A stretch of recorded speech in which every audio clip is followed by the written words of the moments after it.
bulungi owa muntu w'abantu media nkwaniriza ino kansubire nti muli bulungi mwikirize mbalamuseeko nti assalamu alaikum warahmatullahi wabarakatu ate abatali basira mukama yeebazibwe.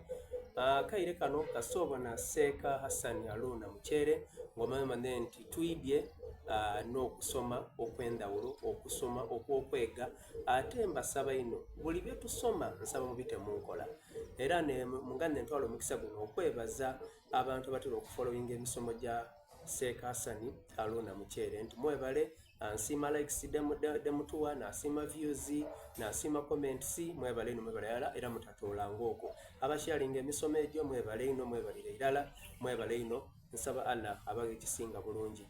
Ninze Abubakar Bwogere muntu w'abantu nga bulido era kansabe Seeka Hassan abalamuseeko abatolere ku salamu. Assalamu alaikum wa rahmatullahi wa barakatuh. Wa alaikum assalam wa rahmatullahi. Alhamdulillah wassalatu wassalamu ala rasulillahi sallallahu alaihi wasallam. Allahumma akfir shan nas wahfazna min al-hasad wal aza waj'al baynana wa bayna shururi hijaba mastura. وبعد يقول سبحانه وتعالى في القرآن الكريم يا أيها الذين آمنوا اتقوا الله حق تقاته ولا تموتن إلا وأنتم مسلمون. وبعد tumwebaza Allah mwene matenda amalungi akatusobozesa okuba nti twogera nife baani twamwebaza Allah subhanahu wa ta'ala akatuwaire obulamu alhamdulillah rabbil alamin. Ababoni baife abantu w'abantu media nsaba Allah abongere obulungi abawa obulamu obulungi abakingiriza ebitonde ebiri mu nsi muno.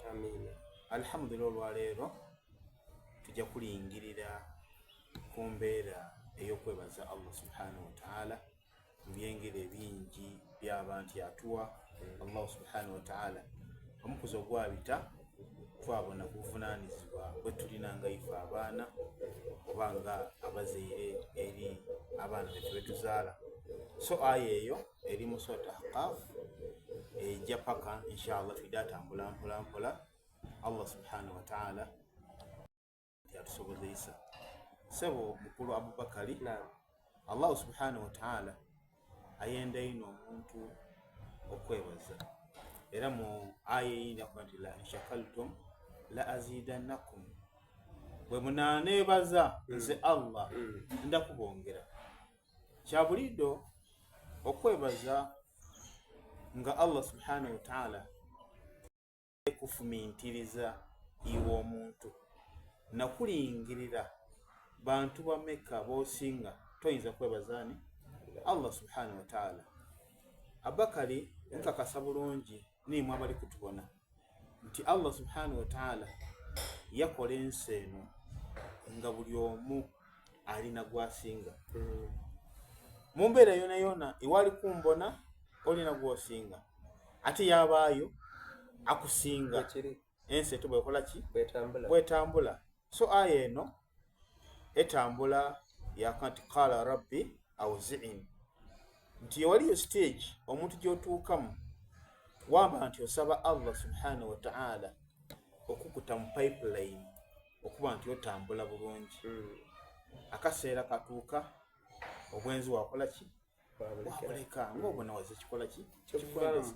Era nkubiriza abantu abali kutubona ku mukutu guno nti obwenzi ti bulungi kubanga ekikwendeza Allah subhanahu wa ta'ala ng'akuwaire option akuwaire eidembe ng'omuntu nti fankihu ma twabala minan nisa wasa mu bantu oba nti oyenzi abakyala mathina babiri basatu oba bana oba osoboire bana atya malala. So mulimu amazambi gwe tulina okola ki okwewala ezambi eri obwenzi ezambi eri okugeya ezambi eri okwekaikania ezambi eri okuvuma ezambi eri okwogera agagamba ag'obuwemu ezambi eri okwawukana. Kati saadi n'embeera gye tujjamu abantu bali kwawukana oli yagema oba jambi eyakola ki yatema era Seeka yenaawo ekaliro mu ggomba lya Bumaana eriyo sipiika w'eggombolola eryo lya Bumaana obwire obukese olunaku olwaleero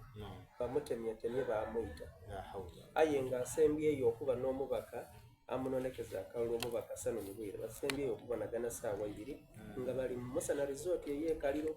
Bw'aviira agabaire ali kwirayo yagwa mu batemu abakali okutegerekeka oba ekigenda kya byabufuzi oba ekigenda benze kumwiba pikipiki aye bamwise.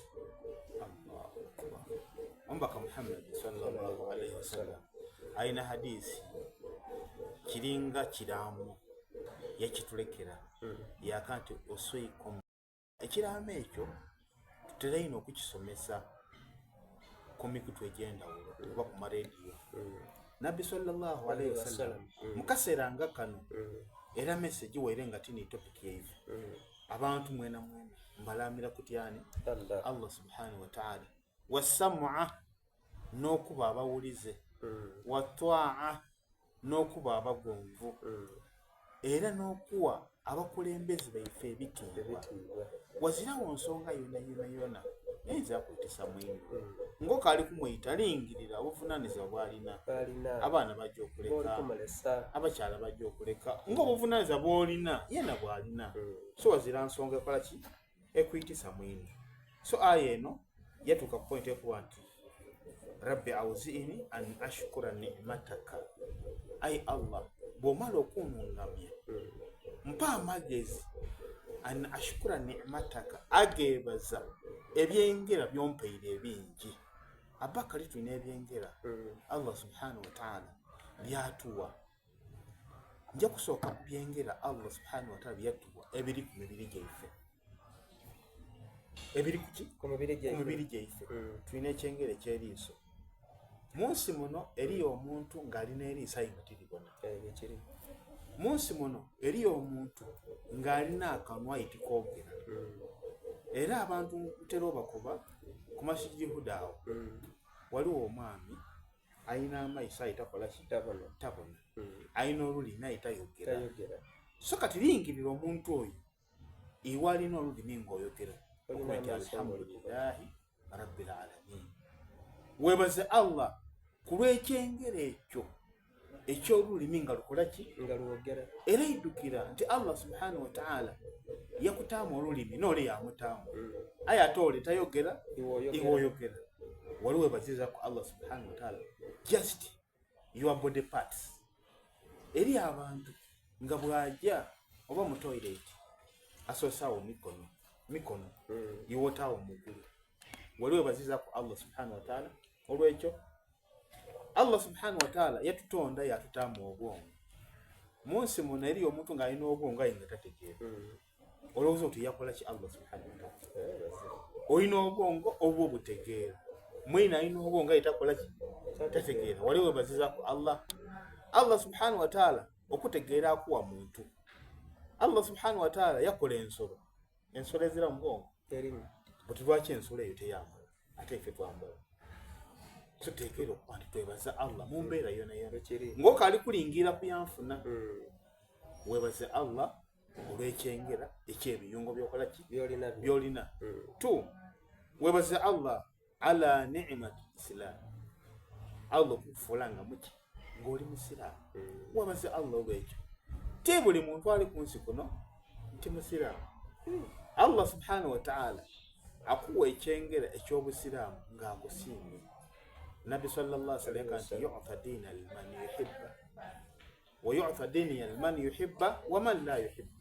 Allah subhanahu wa ta'ala awo omuntu eidini n'akamu akabonera akalaga nti omuntu oyo amwenda. Allah subhanahu wa ta'ala awo omuntu eduniya eno oya gwayenda ni gwatakola ki ne gwatenda. Kubanga eriyo challenge abantu kibayinza olingirira nti nze nsaala ino aye ni mwavu ate oleta saala emuki mugaito. Nabbi sallallahu alaihi wasallam nti aduniya haza sijinul mu'min, ikomera lya muntu kasoba mwikiriza oba muki mwikomera. Ate wa jannatul kafir, Allah subhanahu wa ta'ala abantu abo abademera Allah nga tebamusinza eno jana yaabwe ey'okunsi kuno bali free kuno omwenge okwenda okuyiba okwita aye byona byona obikola eri olunaku lwojja okumwagaana mugasimbagane kibuleka nti wattaku yawma turja'una fihi ila Allah. Tyo olunaku lwojja okwagala nani? So twebaze Allah kulw'ekyengere ky'obusiramu, twebaze Allah kulw'ekyengere ky'obulamu, webaze Allah kulw'ekyengere ekyobulamu. Omwarabu akuba nti olafu ni'ima ba'da zawaliha. Omuntu ategeera ekyengera nti alinakyo nga kimaze yakola ki? Kati omuntu bw'aba omulamu tategeera nga eri abantu abafa. Nabbi sallallahu alaihi wasallam yakuba nti ightanimu khamsa qabla khamsa, wenagira ebintu bitaano ng'ebitaano bikaali kutuukako. Yaka nti hayatuka qabla mautika, bw'oba mulamu weebaze nnyo ng'okaali kola ki? Kufa, kubanga bw'ofa mulimu ebintu by'otakola. So twebaze Allah kulw'ekyengere kyaki? Ekyobulamu. 3. Twebaze Allah kulw'ekyengere ekyeyizeyire. Abakali abantu kunsi balingirira abaana nga tibakitwala nti kyabuvunaanyizibwa. Wabula ewali kumbona omwana wo gw'ozaala ni mukwano ku namba etya? Namba ndala. Omwana wo. Tu omwana wo n'ekyobugayiga eky'ebbeeyi ky'olina ekitasobola kukyuka. Omwana wo gw'olina n'ekyobugayiga eky'ebbeeyi ekitasobola kukyuka. For example, bakali tukola niiwe era tukola emirimu gyeffe egya daawa. Wabula bwe nva mu nsi muno kiyinza okutwalira emyezi ng'ebiri oba obutawera weerabira asa ne mukyere. Aye ate omwana gw'ozaire tasobola kukola ki? Kati omwana wo oteekeera kuba omuwaire ebiseera, naddala ebiseera okumusabira nga iwe omuzaire ow'obuvunaanyizibwa mu bintu ebiraga nti weebaziza Allah olw'ekyengere ky'abaana, mulimu iwe okusituka wasabira omwana wo. Oyinza okubuuza abazaire abali kutubona nti ani yasituka kuuko obwire ng'ekimusitwire kusabira mwana? Abasinga bukolime. Ate olulimi lwaife abazaire buli lw'oyogera oba oli kulima mwana ayitoyire. Oyinza okuba omwana ndeetera gundi amaadi ekati eiwona awangalira mu kaganiiwe oba okolime. Iwaani ali kukuuma oba okolime.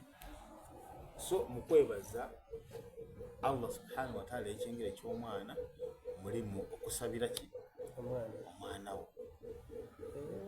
Ekindi, abaana baife tubasalira aqiika. Aqiika kitegeeza kwebaza. Aqiika kitegeeza shukru, okwebaza Allah subhanahu wa ta'ala olw'eizire lyakoze ki? Ate aqiika egyobona etangira abaana ebizibu bingi. Omuntu ali tukusomesa wano twakoba nti nabbi yakoba nti law kana an-nasa fi khayr lama qala Allah qul a'udhu bi rabbi an-nas qul a'udhu bi rabbil falaq. Singa abantu ife twali balungi, Allah subhanahu wa ta'ala tiyandisiiza sura dino edikuba nti qul huwallahu ahad qul a'udhu bi rabbil falaq qul a'udhu bi rabbin nas. Lwaki Allah yaddeesa kulaga bubi bw'abantu? Kati omwana bw'oba omuzaire mubiraga nti omwenda n'okumusalira ki? Okumuwaayo eri Allah subhanahu wa ta'ala. Omwana oba omuweereyo eri ani? Allah subhanahu wa ta'ala. Obukuumi. Nsaba olambuleku aqiika okola otya? Aqiika mbakobye nti kitegeeza kwebaza. Nabbi sallallahu alaihi wasallam yakoba nti bw'ozaala omulenzi osala embuzi ibiri, bw'ozaala omuwala osala embuzi etya? Ndala. Ekyo kyo bwe kiri nti osala lillahi subhanahu wa ta'ala fasalli rabbika wanhar. Kati weesalirawo nga mweriirawo nga oba abasinga ekintu ekibaidi nti kusiba tenti, kuleeta ndongo, wabula ne bw'osala ennyama eyo ekikulu kyakusala osala wagabira ekyalo kyona kyona oba omaze ese ekyeta nabbi obusiraamu ediini nangu dino tenti ebyo bibyo nga iwe omuntu ndowooza kwedalabya nakweta ku muntu ayinza ekikulu kyakusala ennyama eyo osobola ogigaba ennyama eyo musobola okisiika mwali akucoma then n'okusabira omwana Allah subhanahu wa ta'ala kyokoboleta yokwawubaseeka bajja okusaba bwoba osoboire n'abantu bwoba osoboire oba omukolo gwakola kiwawa so tusala akiika abaana baife tubasalire ki akiika tubagemye Allah subhanahu wa ta'ala tubagemye Allah okubatangira ebizibu ebingi seera genda okambuuzeeyo ekibuzo nga tutali kuvaawo omuntu bw'aba katugeze olina baana oyinza okwayagana nga olina abaana oba bana ngaayibonabona ngaoba eri tobitegeera buti osobola okuba ti ng'ate embuzi oli zikatugeze okubya oti abalenzi embuzi ibiri abalenzi oleka nti embuzi omunaana naditoolaga okola otya oyinza obutasala mulundi mulala oyinza okusala mulundi omulala buti awo osookera ku mukulu oba kono kyoyenda oyinza osookera ku muto oyinza osookera ku mukulu oyinza osookera ku wawagati ekikulu tagetiyo okuba nti abaana bano njabasalira ki akiika obusobozi bwo bwebukukoba oba okole ki naniyayo biidhnillahi taala so tusalire abaana baife akiika tubagemye Allah subhanahu wa ta'ala abateeka obukuumi 3 abantu Allah subhanahu wa ta'ala yafuta mu nsi yatuwa amadaala nga buli omu alina kyasinzaako mwine ekyengera kyona kyona Allah subhanahu wa ta'ala kyakuwaire oteekere okuba nti alhamdulillahi rabbil alamin mulimu omuntu ayinza okuzimba enumba ye katugeze ya mizigo emeka 2 yasigala nga alikutambula nti nazimba yakayumba kange oba oli kuta enumba yo mu mbeera ey'okuba nti tojja kuva mu numba eyo olikanooma kubanga Allah mwiteeka yaka nti la in shakartum la azidannakum bona nebaza ndakwongera kati enumba gyolina y'emizigo ebyo webaze Allah okuba nti alhamdulillahi rabbil alamin nebaza Allah ewekyengera ekyemizigo gino ebiri ate gyete enumba togweta muzigo olw'ensonga nti mutawuni muno olingirira abantu Allah subhanahu wa ta'ala bwaba kuwaire emizigo ebyo please respect that mizigo webaze Allah nti alhamdulillahi rabbil alamin okwebaza Allah mu bintu bingi nga bwetukola ki bwetutambula nga Allah subhanahu wa ta'ala kyakuwaire webaze Allah subhanahu wa ta'ala webaze Allah subhanahu wa ta'ala buli kyengera ekyomukazi golina wa seka kyona bana abali kutubona okuba n'omukazi naddala abakyala ab'ennaku dino omwaka neguwaako nga mulinayo n'ogwokubiri nga mulinayo oteekera okwebaza Allah kubanga ekyo kyengera Allah akikuwa kuwe abakyala